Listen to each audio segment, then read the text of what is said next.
मुझे भी एक व्हाट्सएप मैसेज मिला है, वो मैं आपके साथ शेयर करूंगा। और उसमें एक बंदे अपनी आप बीती बता रहा है कि किस तरह उसके साथ स्कैम हुआ, उसको नौकरी का लालच दिया गया और उसके बाद उसके साथ क्या स्कैम हुआ, आप भी सुने। भाई रोज़गार के तो मसाइल वैसे ही यहाँ पे चल ही रहे हैं। तो पहले तो रोज़ी रोटी मिल भी जाती थी, लेकिन अब नौकरी का तो खैर सवाल ही नहीं है इस एज ग्रुप के अंदर।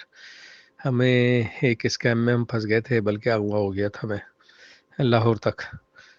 तो वहाँ से फिर हो गया, रिलीज़ हो गया, वापस आ गया। इतना ज़्यादा खर्चा नहीं हुआ, 1 लाख रुपए के करीब हो गया।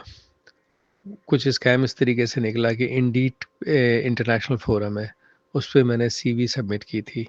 कहीं से कोई रिप्लाई आता नहीं है, तो एक रिप्लाई आया जनाब कि you have been selected for our industry और दिस एंड दैट, के मस्कत बेस्ड इंडस्ट्री है और हनी ग्रुप की है, और उसके लोकल पार्टनर यहाँ पे जो पाकिस्तान के अंदर हैं लाहौर में, मियाँ यूब करके, और वो प्रिंस करीम आगा खान के कज़न की इन्वेस्टमेंट है। तो आप you have been shortlisted and selected, but you have to go for the interview for Lahore. कुछ इस तरीके से उन्होंने, अभी ये 4-5 दिन लास्ट वीक की बात है, कि ट्रैप किया, मुझे फ़ोन किया कि आप जी लाहौर आइए। मैं लाहौर फिर जहाज़ की टिकटें बुक करवाई। मैंने कहा भाई इसके पैसे कौन देगा? कहेंगे rest assure it will be reimburse to you upon arrival. मैंने कहा अच्छा ठीक है। फिर वो लाहौर गए इमरजेंसी में, 80,000 रुपये का तकरीबन टिकट मिला यहाँ पे रिटर्न। तो सुबह मेरे ख्याल में 12-1 बजे के करीब वहाँ पहुँचे। वहाँ पे उन्होंने मुझे रिसीव किया, उनकी गाड़ी आई लेके चली जनाब ऑफिस की तरफ। फिर बीच में उनके फ़ोन आते रहे कि जनाब वो ऑफिस ना जाएं, हमारे चेयरमैन बहुत ज़्यादा बिजी हैं, उनकी वालदा की बड़ी तबीयत ख़राब है, हार्ट की पेशेंट है, वो भी घर पे हैं, आप जा कर के ज़रा उनसे घर पे मिल लीजिए बस 5 से 10 मिनट।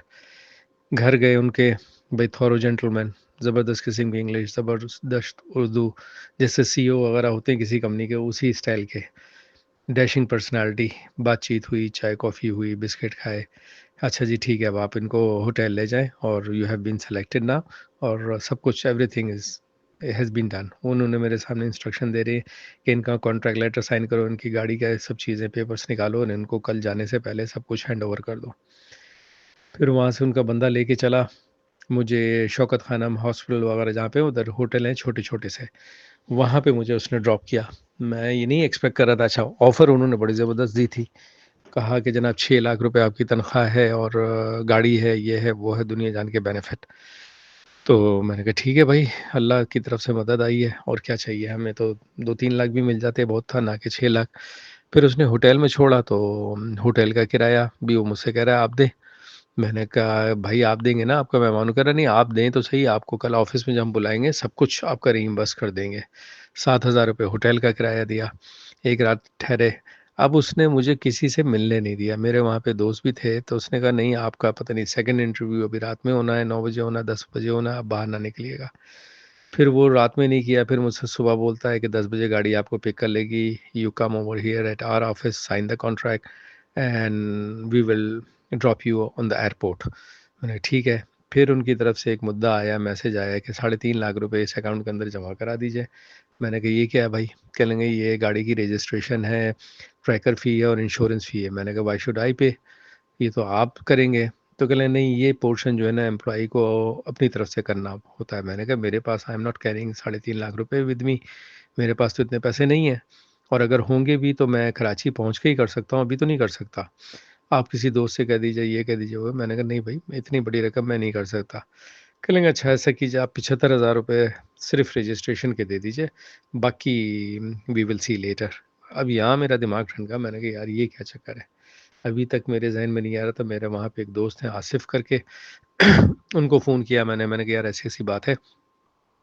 उसी ने मेरी टिकटें बुक कराई थी, अभी 80,000 रुपये भी उसे देने। तो उससे आसिफ को मैंने होल स्टोरी सुनाई, तो उसने कहा यार नदीम भाई आप मुझसे कराची में बात कर लेते तो मैं आपको वहीं मना कर देता। बहरहाल आप you will leave the hotel immediately, चाहे कहीं भी। वो डिफेंस में रहते हैं। कह लेंगे मुझे पहुंचने में आपके पास 1 घंटा लगेगा, आप होटल से बाहर निकले और रिक्शा टैक्सी जो भी निकले मिले आपको, आप होटल से भागो।